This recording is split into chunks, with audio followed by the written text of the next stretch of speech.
Happy Deepavali to everybody. Maybe some of the local participants, they must be busy with their families. It's quite understandable. But still we want to celebrate also with the light of knowledge and not only the light of the diya.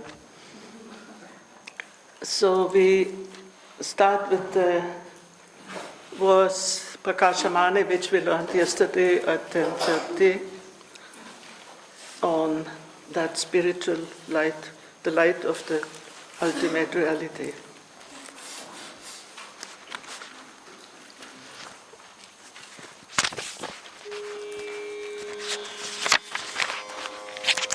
You can have this.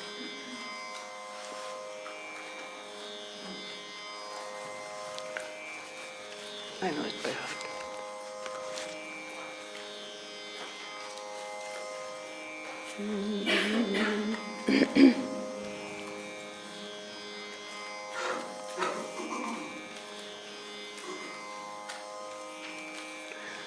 Prakashamani Paramatapano Nasyatya Vidya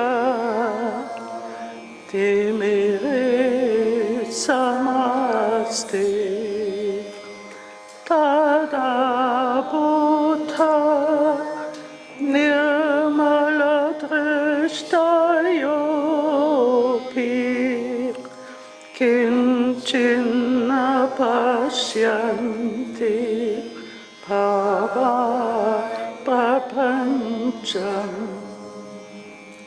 Once more. Prakashamani Paramatapano Nasyatya Vidya Timire Samasti Tada Buddha Nirmala Drishtayopi Kinchinna Pashyanti Bhava Prapancham.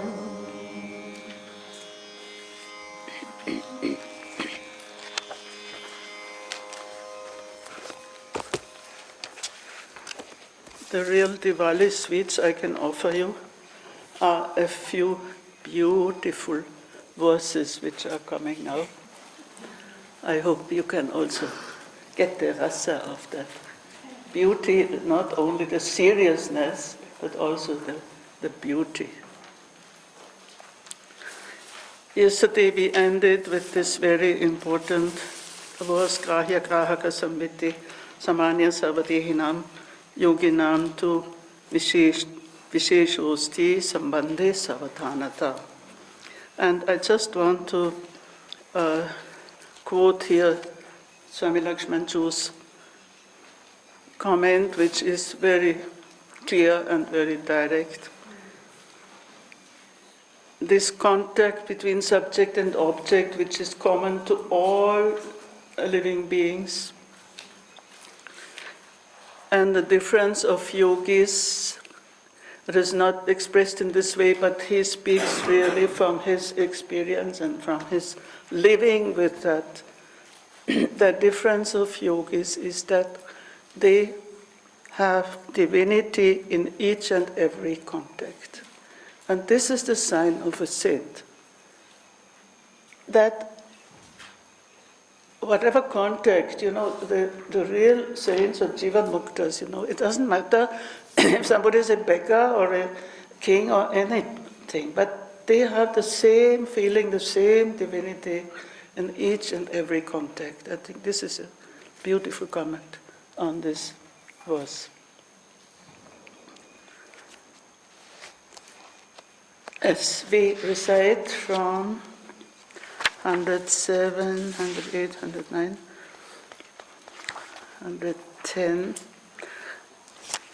107 to 110.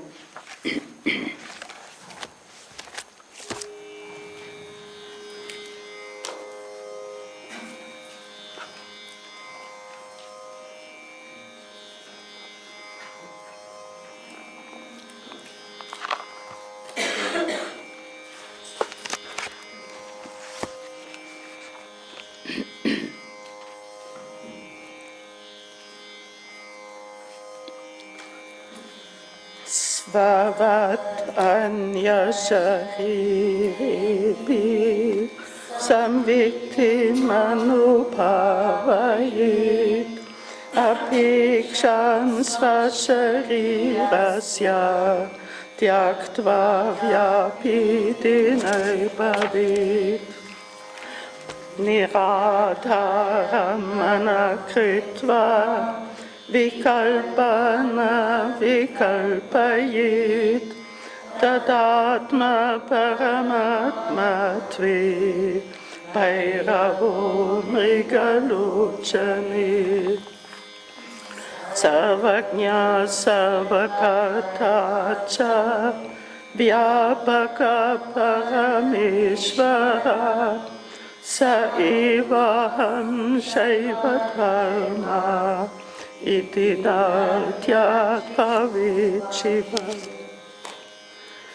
jalasya bodhamir anir jvala pangaya paparavir mamaiva bhairava sita vishvabhangyo vibhedita.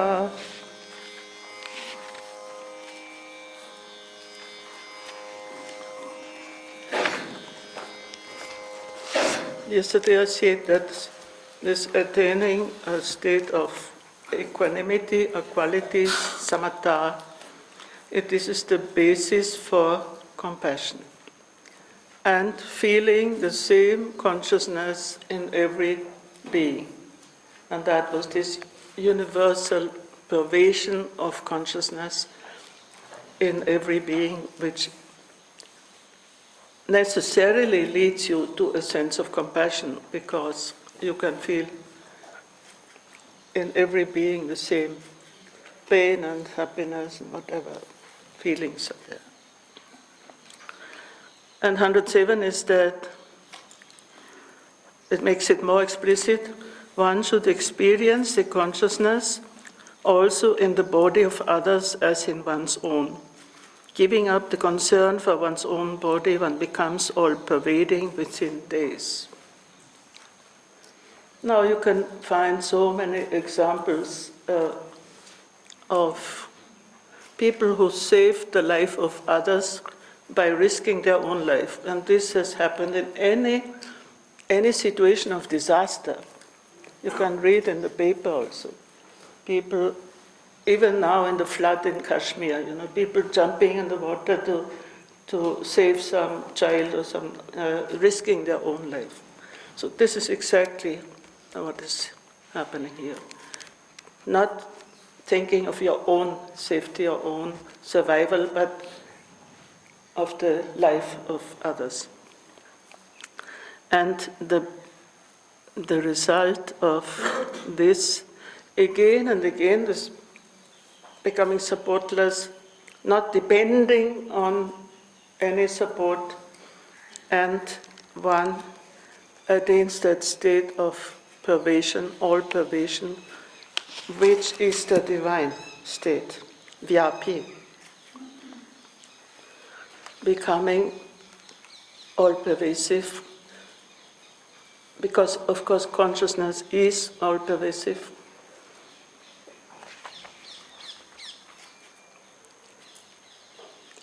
Samviti, here it is samviti. In the previous verse also it was samviti. Yeah, all these words for consciousness. Sanskrit is so rich in words for consciousness. We are very poor with the consciousness, awareness, this and that, but we don't have these very subtle differences between Chit, Chaitanya, Samvit, Samviti, Chitti, and all these words. Each one has its own connotation.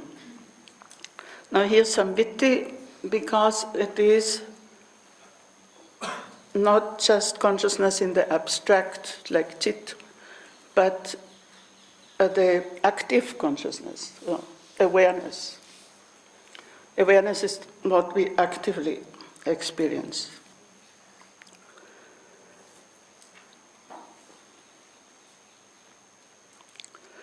Samvit is a favorite term of the Kashmir Śaivists because Chit is of course common to all the Indian systems of philosophy, but they love the word samvit because of the prefix sam. So it is an integrated, it is a total comprehensive. It's not a consciousness which is just focused in one point, but it is all comprehensive. It is sam, integrating. And samviti, it is more the active aspect of awareness as a participation in that very samvit. So the result of this selflessness, well, in other religious traditions we speak of selflessness, whether it's Buddhism or Christianity, or means selflessness in the sense of giving up the attachment to the ego. The result is to become pervasive within days. So it's a very strong promise.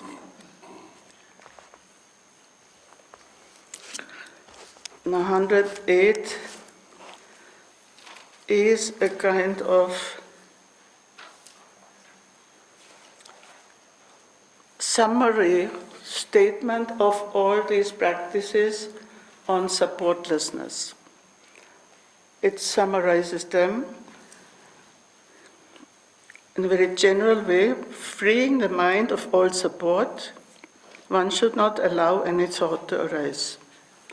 Then, O gazelle-eyed goddess, the state of Bhairava will be attained when the individual self has merged in the absolute self.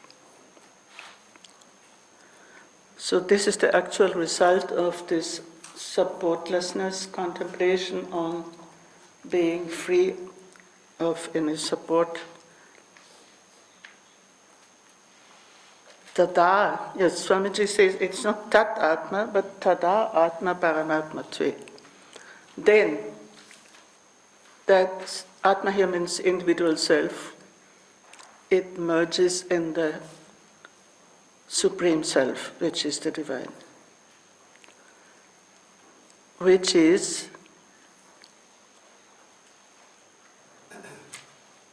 it only says Bhairava. Paramatma Dve is a locative, which is Bhairava. This state is Bhairava, is the state of Bhairava.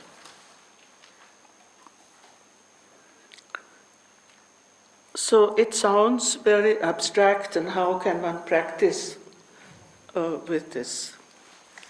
We have already done several practices which are more concrete, from the physical to the mental and so on, to the emotional also. And here it is a practice, as Swamiji says, sit in some posture and see what your mind wants to do.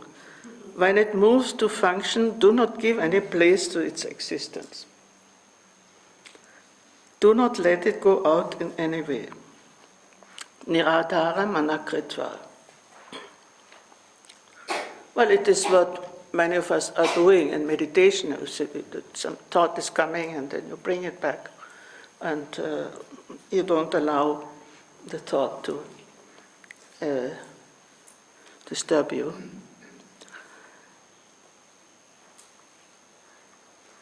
And because there is thought-freeness, thoughtlessness, and we know very well that if you start the whole practice with this kind of dharana, it will be impossible. You can't control the mind and the thoughts. It's only after having already focused your mind on particular dharanas and practiced with the prana and with the energy, etc., then you have the power. Otherwise, without power, you can't do this. It just remains a wishful thinking. People who are starting in meditation, and they sit and they think now they can make all their thoughts, it's impossible. Thoughts will come even more. But at an advanced state, this abstract advice is possible. It is quite possible. And, of course, it is Shambhavopaya because there is no meditation, you cannot put any bhavana or any thought on thoughtlessness. Would be a contradiction. So thoughtlessness is only, and it happens, as we had so many examples, it happens in certain situations. Like you look at the sky and so many other situations where the thoughts just drop down, and then we get some beautiful examples for situations where you become thoughtless spontaneously in verse 180.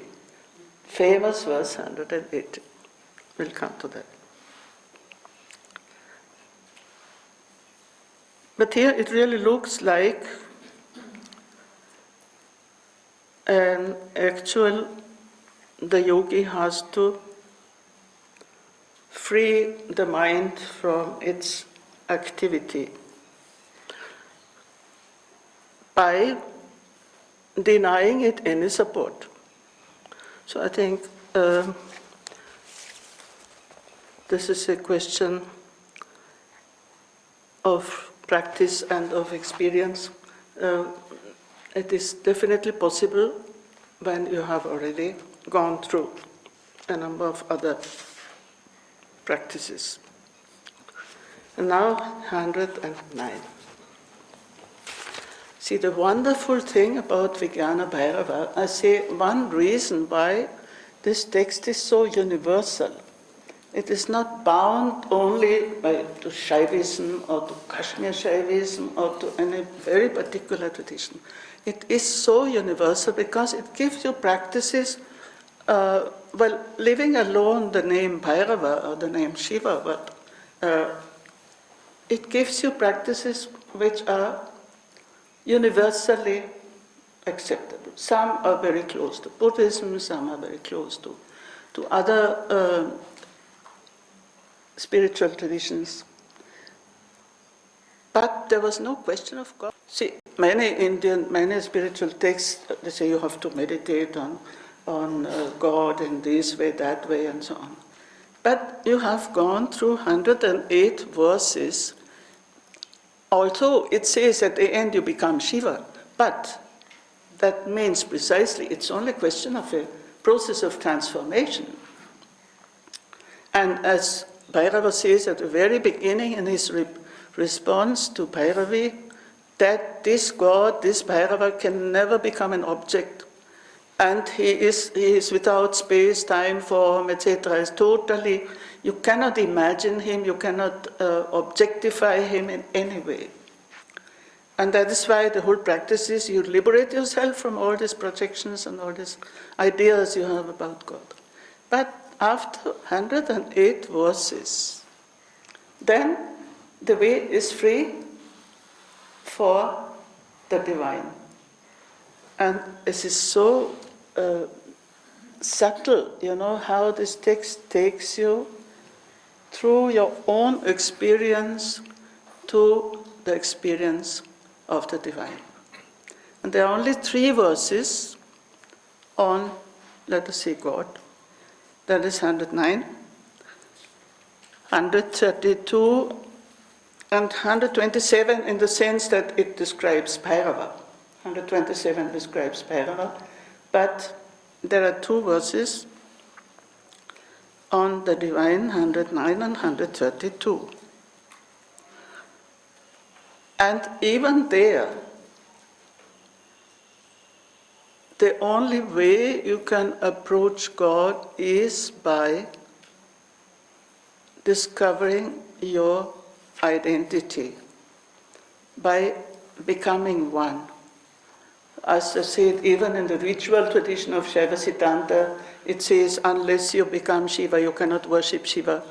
So that is, even in a dualistic system, this is a principle accepted. With your, as Swami Lakshman so often, with your individual consciousness, you can never attain the universal consciousness, unless that individuality becomes supportless, as we have seen. It loses any foothold, where to hold on that ego.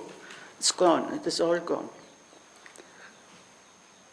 And then, of course, he starts with the three main characteristics or attributes of the divine: Sarvajña, Sarvakarta, Vyapaka, Parameshvara. And even Parameshvara is a very universal concept, the Supreme Lord. The Supreme Lord is omniscient, omnipotent, and all-pervading. Now we have seen the whole effort of the yogi to attain that state of pervasion, vyapi, or to become all-pervading, because everything is consciousness, and once he has lost his individual consciousness in that universal consciousness, he becomes all-pervading like the Lord, like the sky, etc. But this is not enough. You can give so many attributes of God, and the texts are full of it. The theologies are full of it. But no. Sa eva aham. I am verily He. I myself am He. And here I am very sorry, again a lack in my translation. Shaiva Dharma I have not translated, because I have the qualities of Shiva. Shaiva Dharma. I have the same characteristics or qualities of Shiva. That means all-knowing, all-doing, and all-pervading. Iti dhartyat bhavet Shiva. By such a firm meditation one becomes Shiva. Well, before also we had many dharanas with the result of becoming Shiva. Even dharanas at the lower level. But this just shows that the whole process of practice, it always aims at a transformation into the divine. This may be gradual, they may be limited, but here it is the unlimited.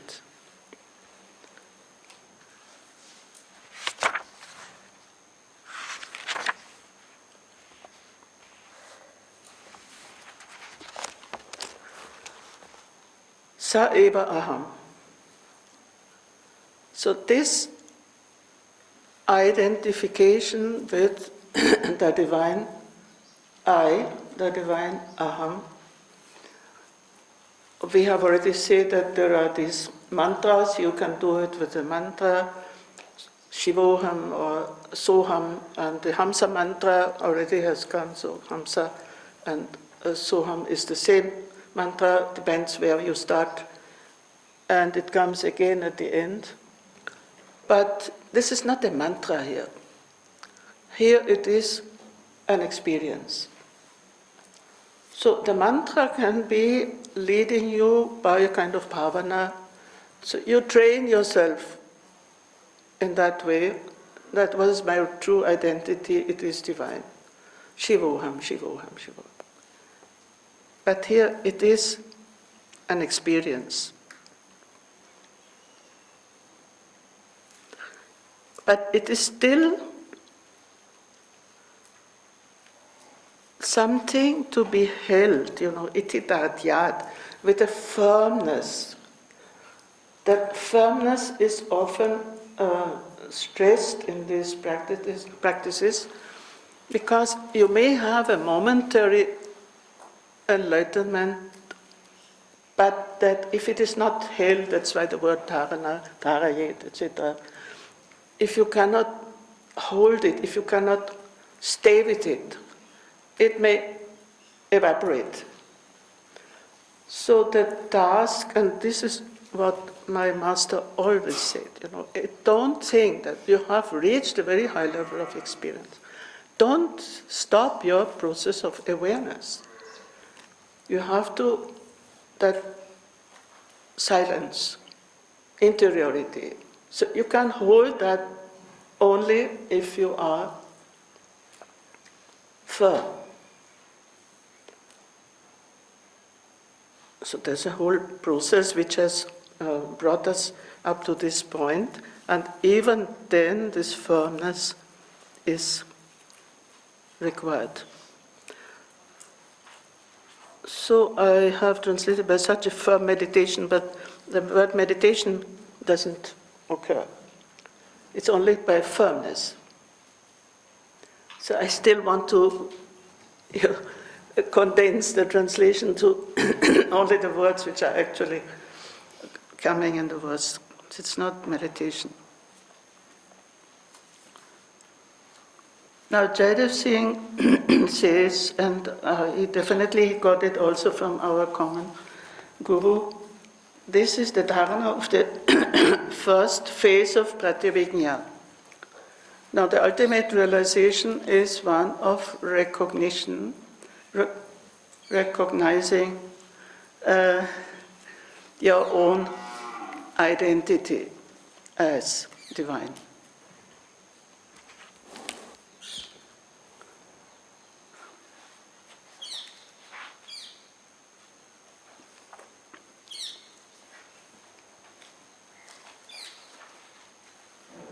The first phase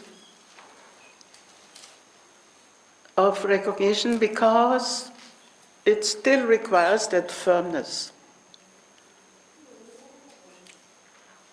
The Kashmir Śaivism are based especially on the Vijnana Bhairava. They believe in sudden enlightenment.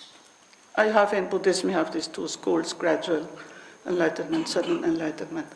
And so that sudden enlightenment, if it is final, it is anupaya. It is beyond any means. And there is no question of any dharana, etc., etc. It just happens and it's finished. I've given examples. But at the first phase, this is Shambhavopaya. You recognize your identity with the divine, but still you need the power of holding that yad. So this only the first line, you see, after all this whole process, only the first line tells you something about Parameshvara, about the Supreme Lord, and that only the three fundamental characteristics, omniscient, omnipotent, and all-pervasive. No more theology and this and that and what all here. No. And this also only to tell you what are the characteristics of the divine Shaiva Dharma. And these characteristics, the yogi recognizes in him or herself. And then, according to Jaidev Singh, and I believe the second phase of pratyabhijna, of the recognition, is in verse 110, which is a very powerful verse, but you cannot understand it again unless you have already had a glimpse of that self-recognition, of that divinity.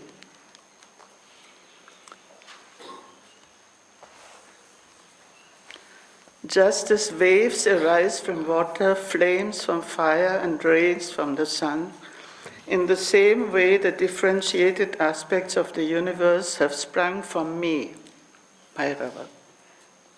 Now, who is that me? That me is Bhairava, but it's also the yogi who has recognized his identity with Bhairava. So this openness, the text has this, by its brevity, sometimes it leaves things open. And you have to be at that level of awareness to understand what is implied. From me. So this me is the yogi who has attained his identity with Bhairava. And then this is beautiful, there's just as waves arise from water, flames from fire, and rays from the sun. That whole universe has flown out from me. And these three poetic similes, they are, of course, indirectly also related to the relationship between Shiva and Shakti. Because the sea is Shiva and the waves are his energies, the fire is Shiva and the power to burn is Shakti, and the sun is Shiva and the rays are the energies. So, in any case, that creation about which he talks, it has come out, that whole universe, Vishwa. That creation is nothing but a manifestation of the energy. So whatever has come out from that origin, which is the immovable, unmoved divine, and that process, which is a process, dynamic process, the waves and the rays, and it's all a dynamic process. That's why these are energies, these are the Shaktis. But they have sprang from me.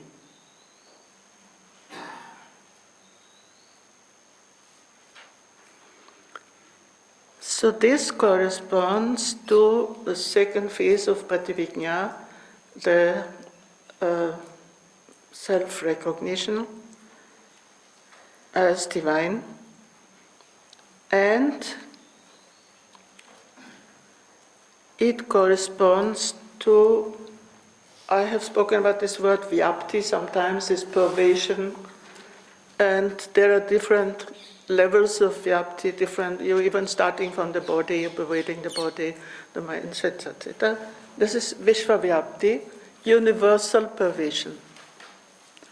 The universal pervasion, Vishva Vyapti.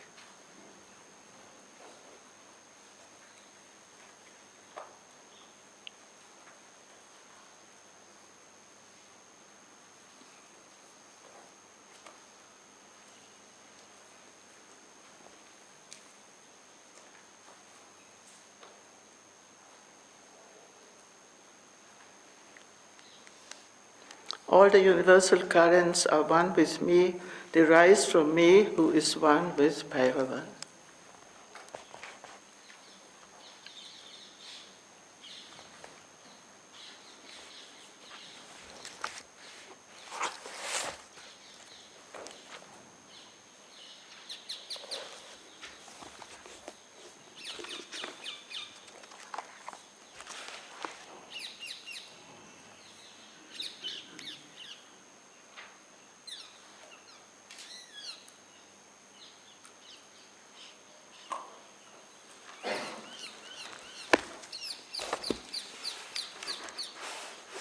So now we move a few steps down from that highest level, and we recite from 111,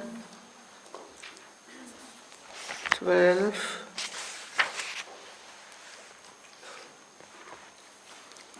13, 14.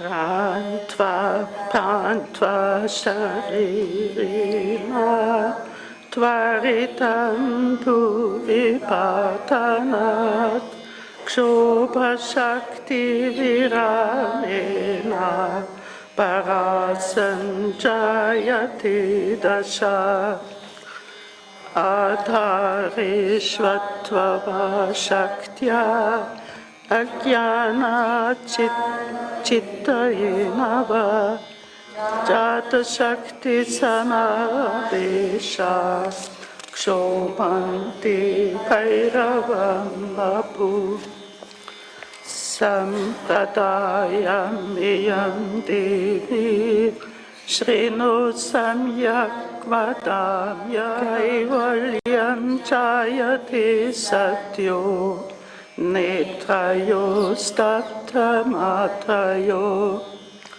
sankochan kanayo kritva yathodvari tathaiva cha ahalam tyayan vishmitapama sanatanam.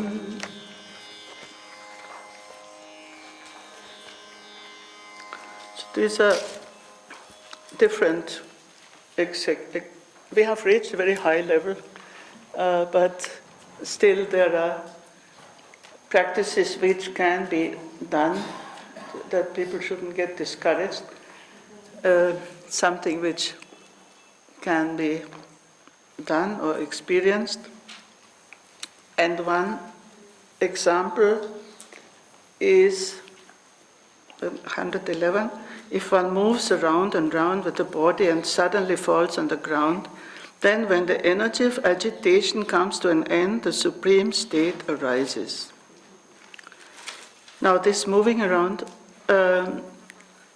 Swamiji explains it that when you're making a lot of effort, like climbing on the mountains or doing this very long hours of walking, you're totally exhausted, and in a state of exhaustion, you just lie on the ground. And this is something which anybody can experience. You don't need any effort to go into samadhi, you will be completely merged in that tiredness, exhaustion, kshobhanti, at the end of that agitation. And that reminds us of course, Bandakarika depends on Vijnana Bhairava. Yada kshobha praliyeta tada syat paraman padam. Wherever agitation, the moment agitation ceases, the supreme state appears. So this is directly based on this dharana. But I have in my commentary, I have also mentioned the dervishes, the Sufis who are practicing that secular dance and who get into a kind of ecstasy. So it's just by the very movement and by the very power of this that they get into this state, Paramadam. So these are universal experiences, not bound to any particular religion. And I can say when I was on pilgrimage to Kailash and totally exhausted and really literally lying on the ground, and you go in such a high state. So you forget about the body also. That's another aspect.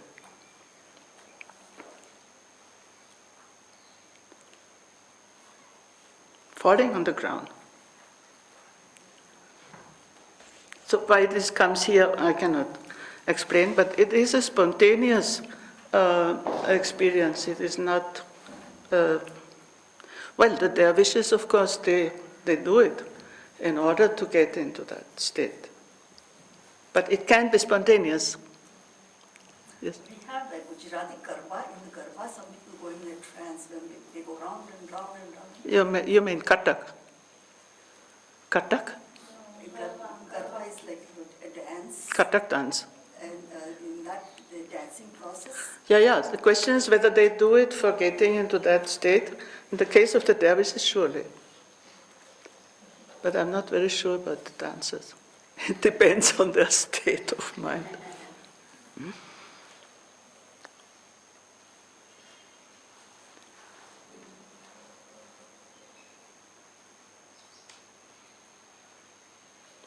Kshoba Shakti is that power of agitation which drives us, People who are so all the time active, they cannot stop for a moment. The Kshoba Shakti is so agitated, So they need something to force them to be quiet. So either total exhaustion or any situation where they just have to stop with that Kshoba Shakti, that drive, constantly to be active, to moving.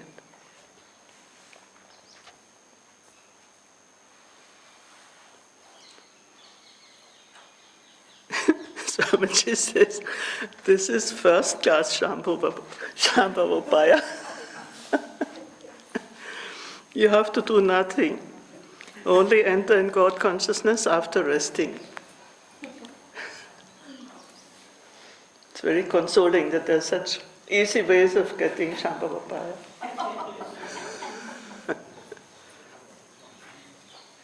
Another very surprising way is 112. So as if nothing is left out of experiences which we have, even the experience of ignorance. Suppose a student goes to examination, he has studied very well and so on, but at the moment it just has a complete blank and out of nervousness, he can't. So what happens? This kind of emptiness. So this is in 112. When, owing to the lack of the capacity to know objects or by the dissolution of the mind, there is cessation of agitation caused by the energy of absorption, then the nature of Bhairava manifests itself. Again, actually, both these dharanas are related again to supportlessness. Supportlessness in knowledge. Suddenly, you've forgotten everything. You have already studied and so on, suddenly as if you have forgotten. And you're in a kind of vacuum. And this also kshobhanti. So these two are related at the end of agitation.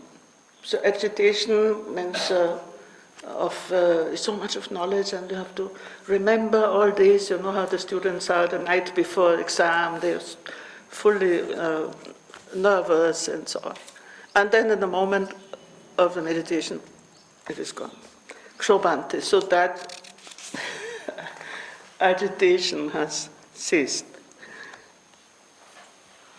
But there comes a state of emptiness, supportlessness, like yesterday I quoted from the Spandakarika, Kim Karomi, that when you're in a state of, you have to take a decision and you're totally lost, what should I do? In that state also, because you have no support. You don't know this way or that way, and also in the moment of ignorance.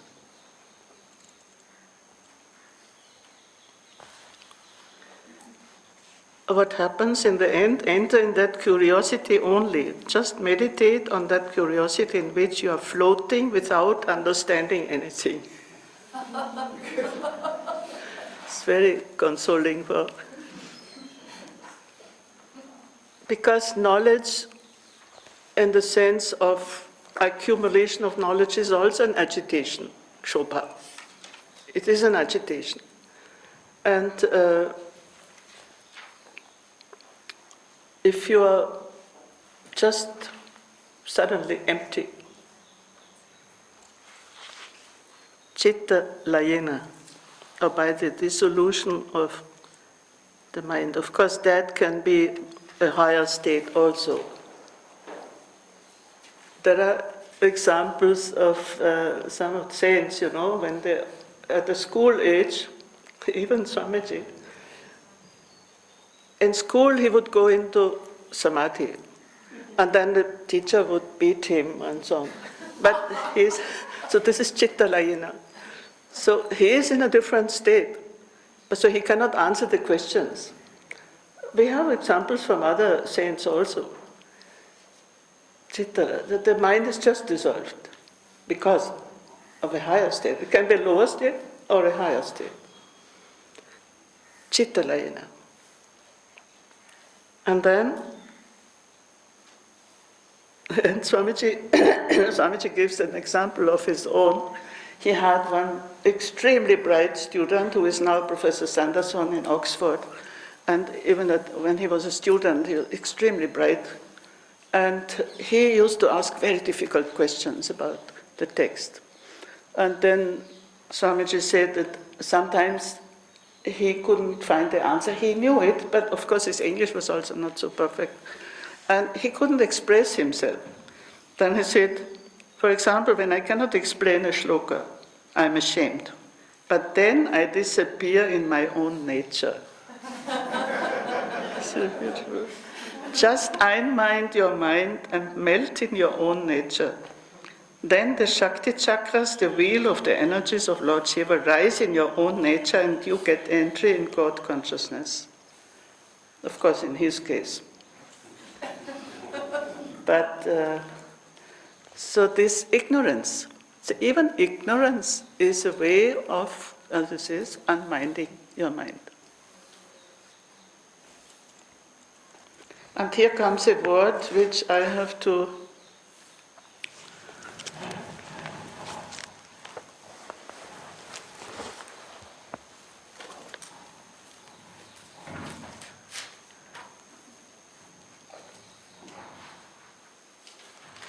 the three upayas, Anava, Shakta and Shambhava, they correspond to three states of the mind, chitta. Anava to chitta,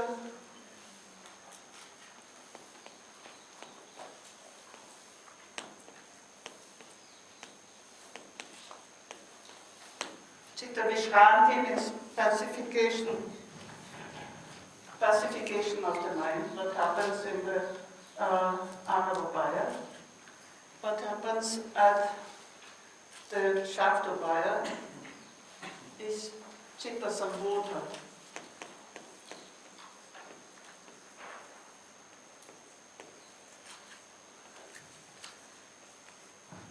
The awakening of the mind, because it has to do with knowledge. Chitta sambodha. And at the level of Shambhava, chitta pralaya. Dissolution of the mind. So here the word chitta laya came. So where, because Shambhava is an upaya where you don't make any effort, but just dissolution of the mind, either in samadhi or in some of these states or experiences which happen spontaneously, and we will come in verse 118 on some of those examples. Spontaneous dissolution of the mind. That is Shambhava. So this is a good, Abhinavagupta explains it in great detail what happens in these three ways of the mind reacting to these upayas. It's just another scheme which makes it is helpful for placing the upayas at the level of mental.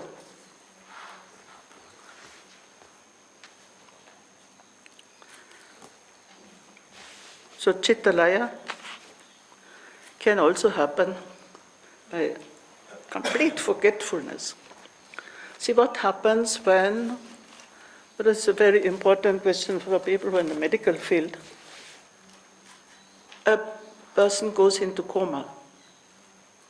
It's also chitta laya. And it's very interesting. I mean, I have talked to some doctors who work in emergency units. What happens to these patients in coma? When they come out of coma, of course, we have this, near-death experiences and so on, and so that is also Chittalaya, and it depends on the state in which the patient has entered, that this can also be an enlightening experience. And we have this near-death experience descriptions, etc. So I'm sure a lot of literature exists. I'm just mentioning this because it is very important to understand what happens to people who have who have lost their Chittalaya, whose mind is dissolved out of other reasons, some accident, etc.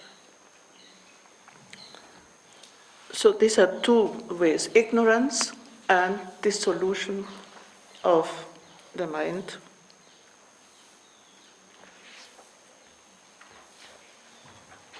Yes, now he comes in 113 to a kind of conclusion, almost. We are not yet at the conclusion, we have 163 verses, but the dharanas are not so long, but it's a kind of summary which he gives in 113.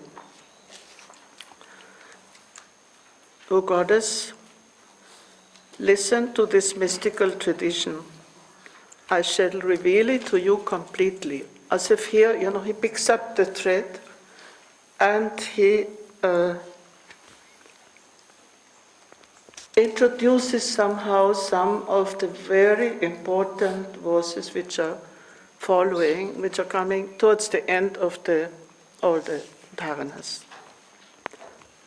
This sampradaya, this mystical tradition. I shall reveal it to you completely. If the eyes are fixed without blinking, the state of liberation will occur immediately. So he has to introduce it with in a very strong way. It's not just any ordinary fixation of the eyes, but at the highest level of ecstasy or shambhavopaya. And here I found something by Kshemaraja.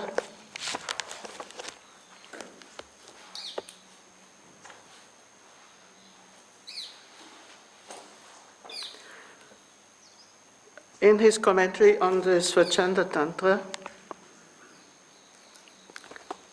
he says, according to the esoteric view, rahasya drishti anusarena, according to the mystical, I will prefer to translate rahasya as mystical here, according to the mystical understanding,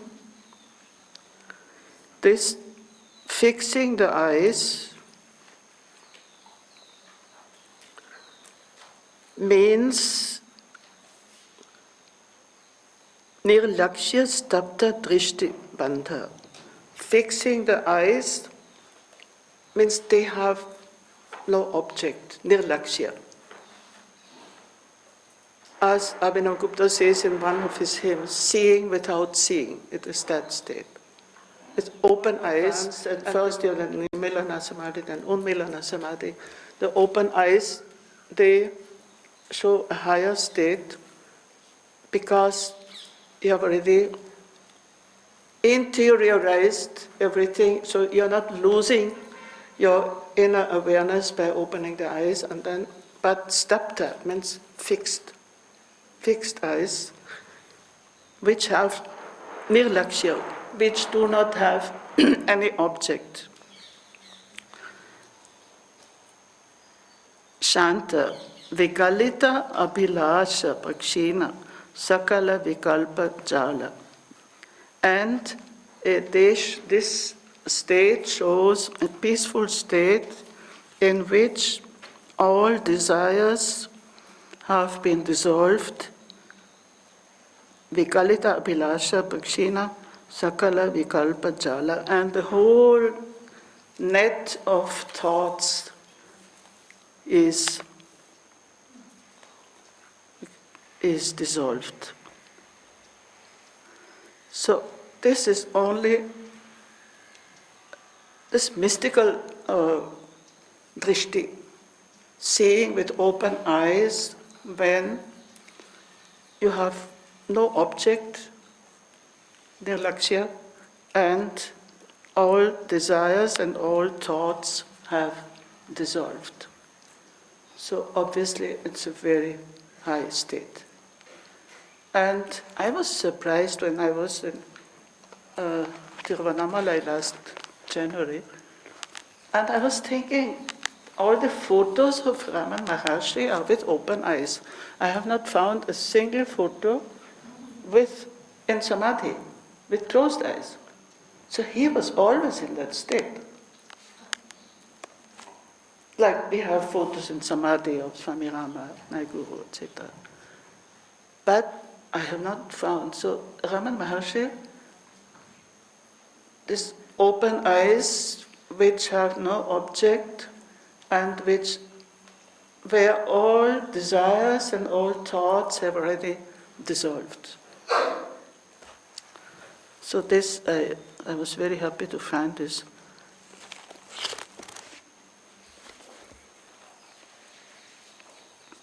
And then here he uses kaivalya, a state of liberation or isolation.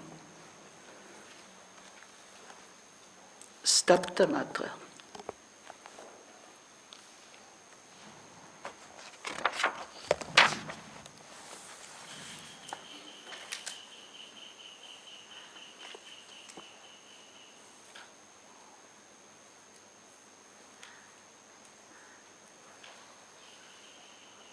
Immobility.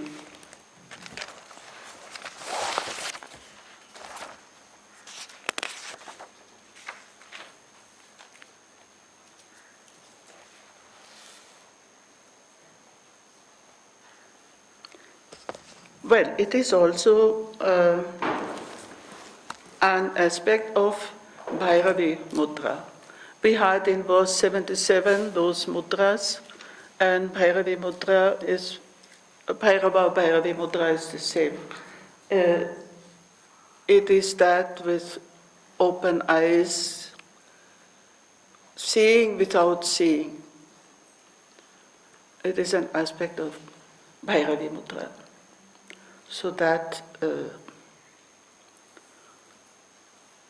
again related to this identification with Bhairava, identification with the divine. Now I must confess that I don't understand why verse 114 comes here, but obviously I don't understand everything in this text. It is not so easy, and also I have not found a convincing explanation why it comes here.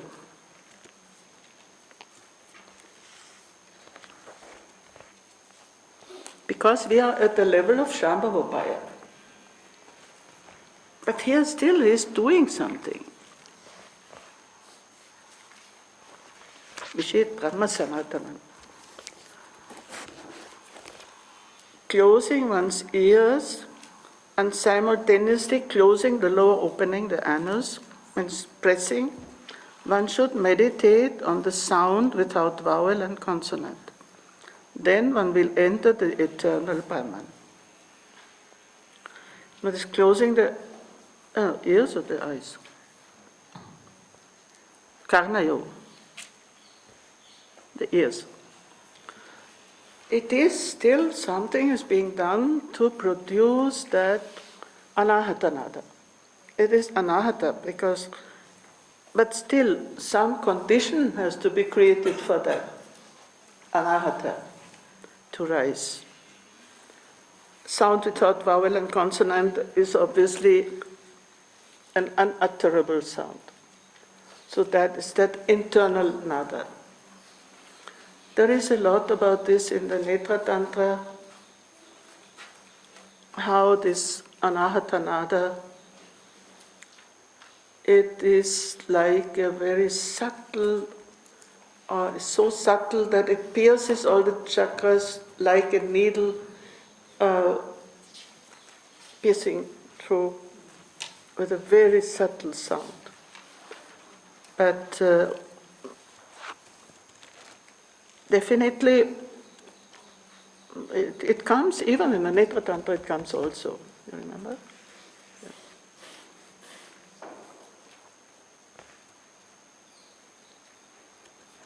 And here I remember, I'm sorry I'm telling some personal stories, but sometimes may be helpful.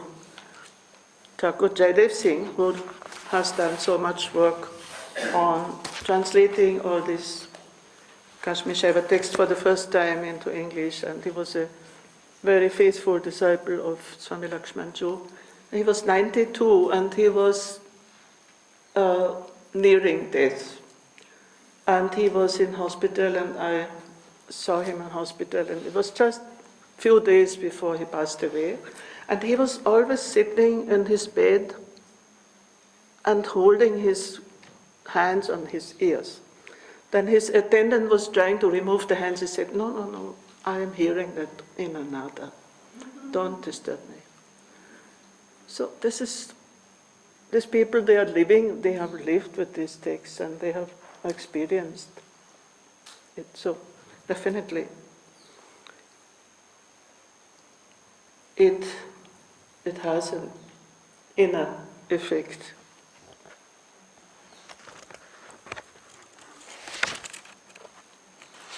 Well, why these two verses are together, the only connection I can say. In the first case, the eyes are fixed.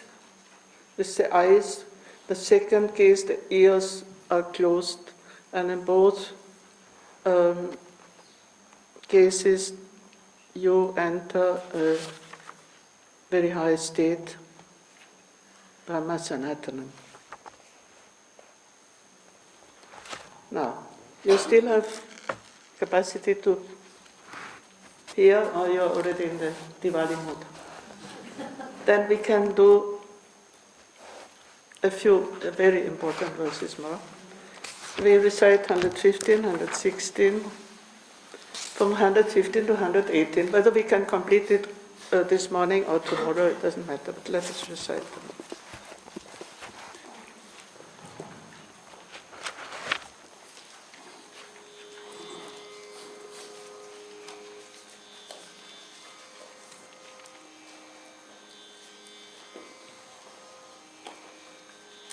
Little louder there.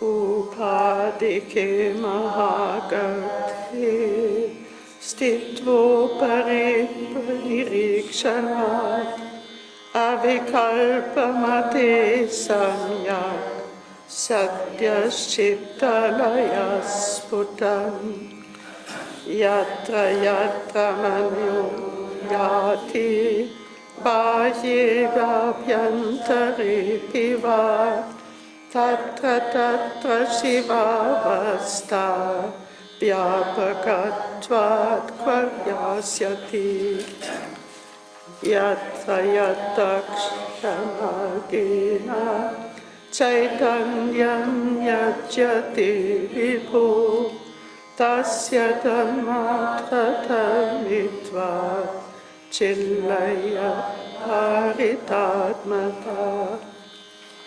kshuddhadyante payeshoke gahvareva ruhatute kutuhale kshuddhadyante brahmasattama samipaka.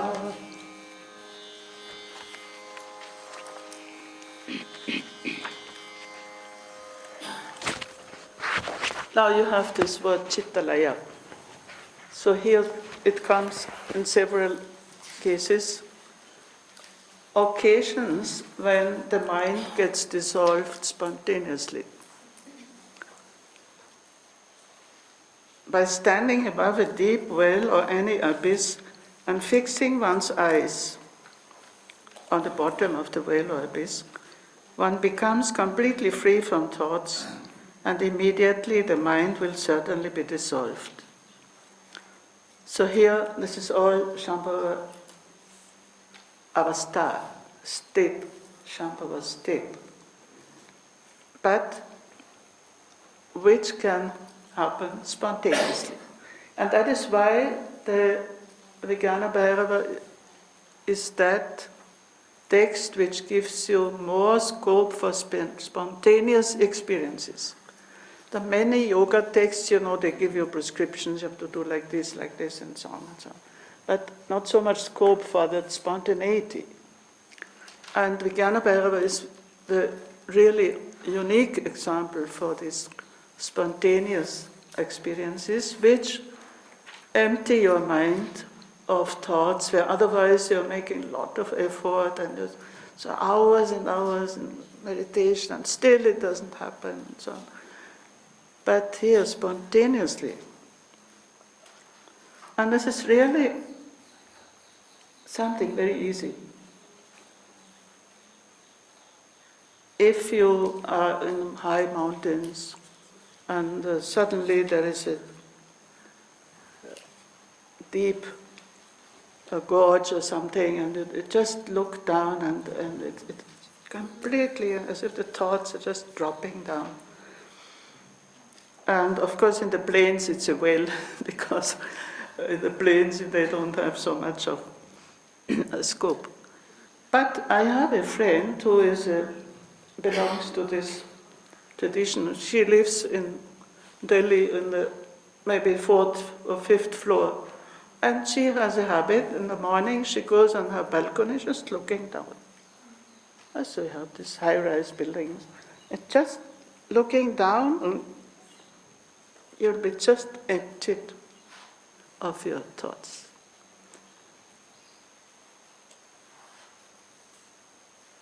Avikalpanate samyak satyas chittalaya sputa.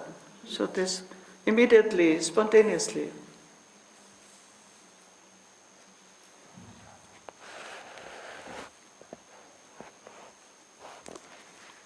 Now 116 is again this summary where we had it before after a group of verses which have a certain theme, and then in the end he generalizes wherever and whenever and in whatever condition, etc. So you can extend it to other situations, other conditions, etc. Yatra, yatra mano yati. Wherever the mind goes, whether outside or within, there itself is the state of Shiva. Since he is all-pervading, where else could the mind go? This is beautiful. This is giving you the logic.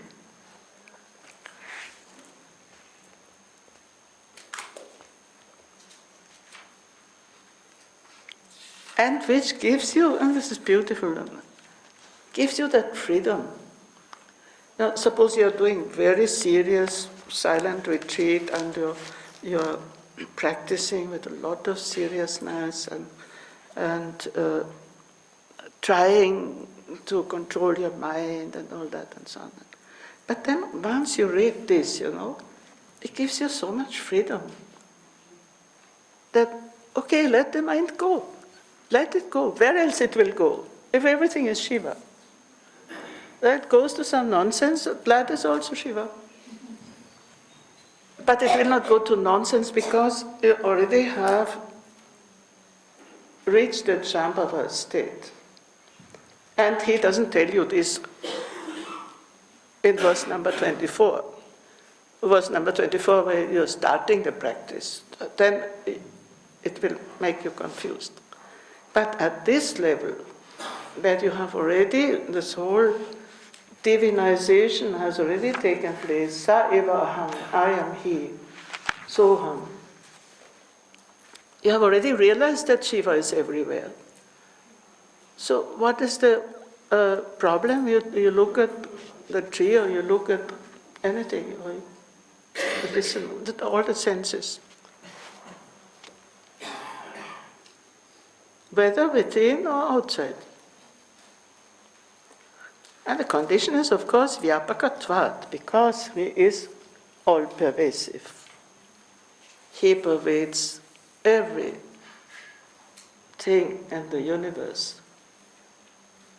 So it is actually also a method of realizing that all-pervasiveness yourself. Because as he said in 109, he is Vyapaka, Parameshvara is Vyapaka, Sa eva aham. So that Vyapakatva, that all-pervasiveness,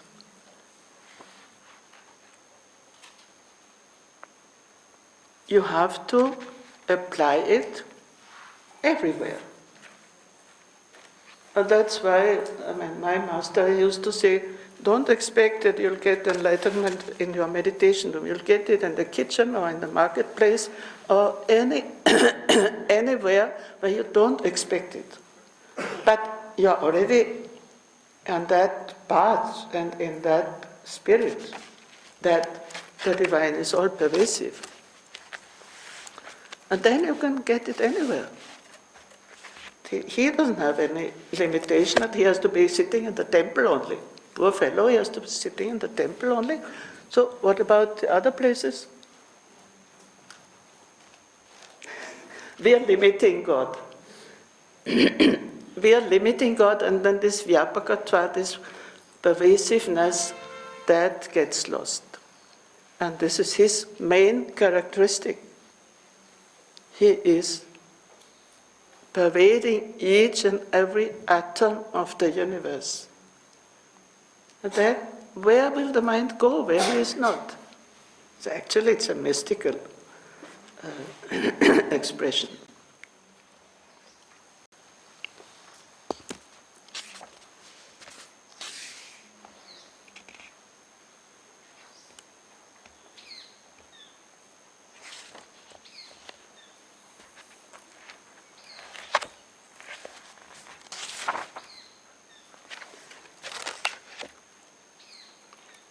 I'm just looking for the quotation of Utpaladeva.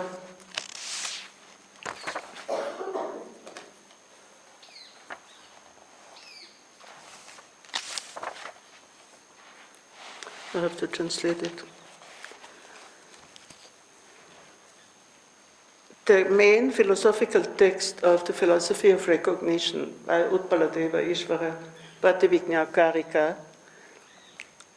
It's very philosophical. He gives all the justifications for recognition, etc., etc.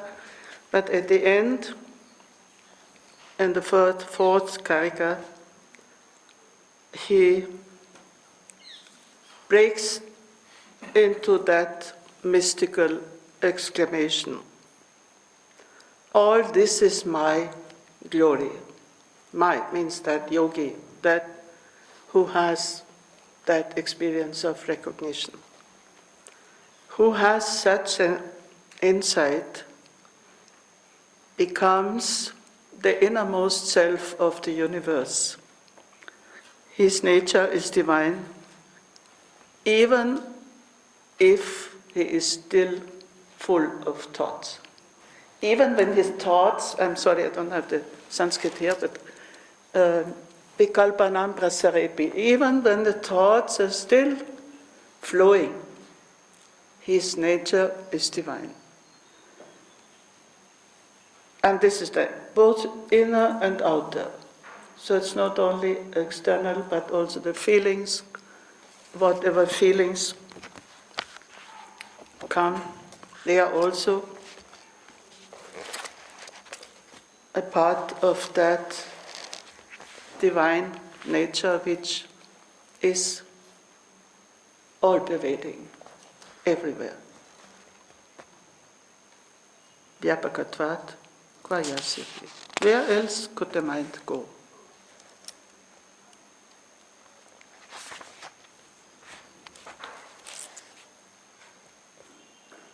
Yeah, and in 117 he applies it to the senses.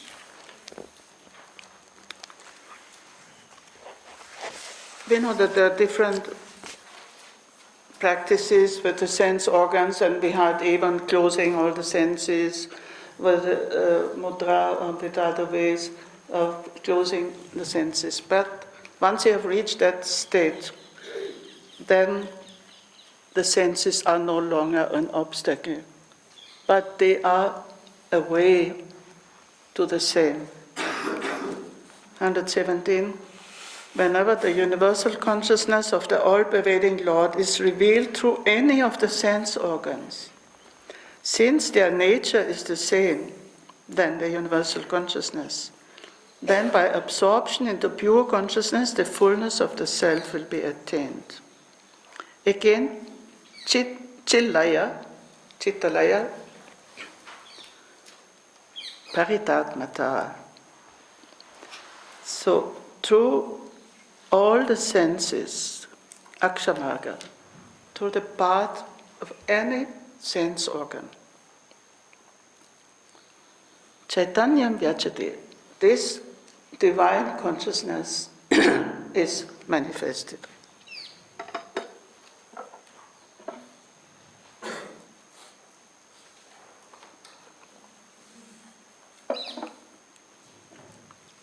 So this is the whole process from Anavabhaya to Shambhava. In Anava, you have to close the senses, you have to try to internalize and don't become distracted and agitated by the sense kshobha, etc., etc. But here, you have already crossed that threshold where that divine consciousness is manifest through any sense experience. One day we have played this stotra of Abhinavagupta, Dehastha Devata Chakra stotra, where all the senses are deities in the body, and the body is the temple, and then all the senses, they offer their own sense experience with flowers to Bhairava. So the ears offer the beautiful sounds and so on and so on. So here everything is transformed into an offering. So all the senses, they offer their own experience, their own perception, sense perception. Even the ego, ahamkara, the ahamkara offers its own abhimana to Bhairava. What ahamkara can do? It has abhimana, it has a pride, it has that ego. But that is also offered. This is beautiful in a poetic way, but also in a kind of through the spiritual ritual, spiritualized ritual.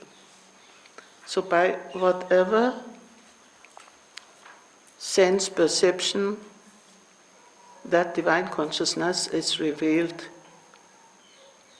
since they are of the same nature. See, ultimately, what are our senses? Our senses are aspects of consciousness. And consciousness is the divine consciousness. So why are we so worried about our senses? But we have to reach that level where we can experience through the senses and that same divine consciousness. And then it comes again to the fullness by absorption, chittalaya, by absorption in that consciousness, the fullness of the self will be attained or revealed.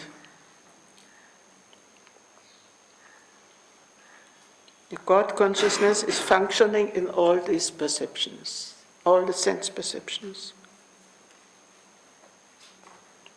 Now, one of my favorite verses, 118, and then we go and celebrate Diwali. This is one of the reasons why Vijnana Bhairava is so famous, because of these examples. Examples of spontaneous emptying of the mind. Spontaneous happenings where the mind is emptied. At the beginning and end of sneezing, in a state of fear or sorrow, standing on top of an abyss, or while fleeing from a battlefield, at the moment of intense curiosity, at the beginning and end of hunger, such a state comes close to the reality of Brahman. Brahmasata. There are two variants of this Samipaga, or Brahmasata Mayes. Just a moment. There are two variants, Brahmasata Samipaga. Just see here.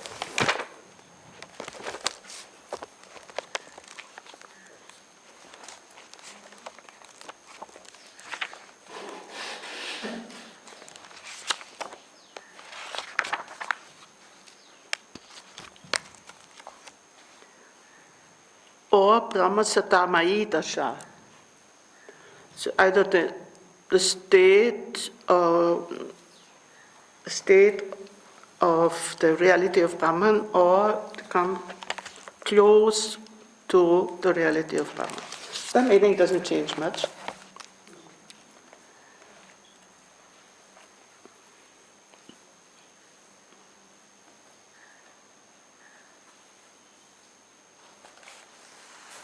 Now, these are obviously examples which can be multiplied of situations where the mind spontaneously gets emptied. Sudden. Now, beginning and end of sneezing, and this is very much ridiculed, but it is only, you can experience that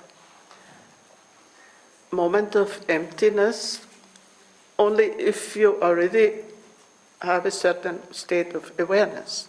Otherwise, people are sneezing, they are not getting enlightened. And why? You can just observe it, because when the whole body, you have a very strong impulse of sneezing, and the whole body gets contracted.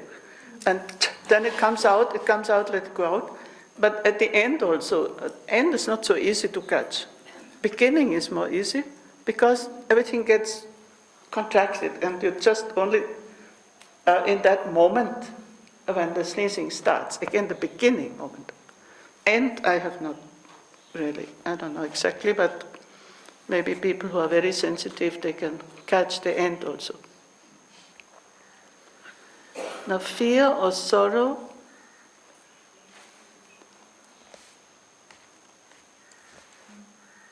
this is very important, because fear, of course, is natural. Some sudden danger comes and you completely, you don't think of anything else. Sorrow, you suddenly get the news of the death of a beloved person, and again all the other thoughts will be gone. Only that moment of the death is a especially intense experience. Everything else gets obliterated. Shoka.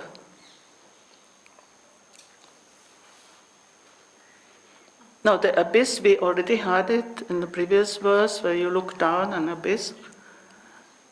And running from a battlefield is again that extreme, just save your life and nothing else from any difficult situation. Then intense curiosity, kutuhala, is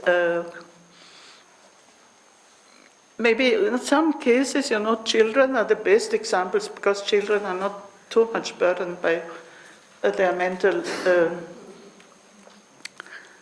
this term. But when a child is very curious, and there's a kind of, it is much easier to see that in children, I feel. Curiosity. Emptying the mind from other thoughts. A beginning and end of hunger. Well, we had this dharana with eating and the fullness experienced. That is different. That was in 60, 70 or 71 or 72. Hunger is also something which can empty you of thoughts. There's nothing else but that feeling of hunger, which everything else disappears from the mind.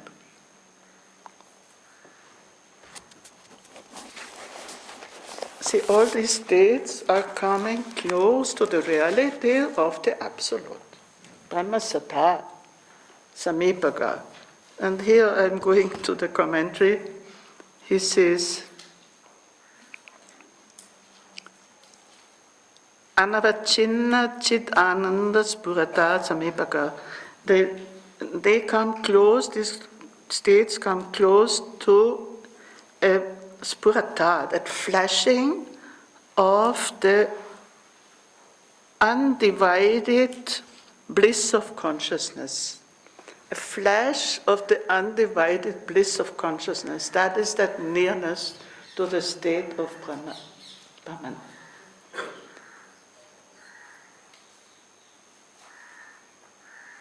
Tatra avasare vimrishya suprabhuta samavishet. And the one who is fully enlightened, he gets absorption in at all those occasions. He gets absorbed. It's not just a fleeting moment. Because for somebody at the Anava level, it's a fleeting moment. He may get a glimpse. It's okay. But for the Suprabhuta, for the enlightened one, these are occasions, avasara, where he gets absorbed in the divine, samavishet. Yes, and aprabhuta, the fully enlightened one, he gets absorbed in that divine state, and the unenlightened one, he remains dull. Means he doesn't catch that moment. Mura. Aprabhuta punaratra mura eva iti. He remains as dull as he was. Isha Shambhavi Bhu. And this is the state of Shambhava, the divine.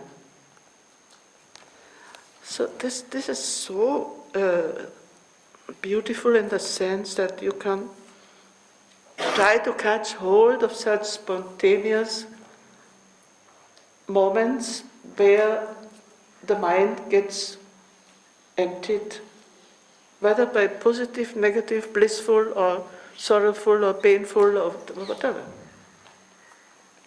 But catching that moment. And that's why the awareness is already so much refined and so subtle that you can catch hold of such moments which otherwise we let them go. We let go of so many occasions of enlightenment. But catching hold of that state and entering into that samavishet, into that state of consciousness. Brahma Sata Samipaga. It's very humbly expressed. It's coming close to the reality of Brahman. Samipaga. Swamiji has accepted this.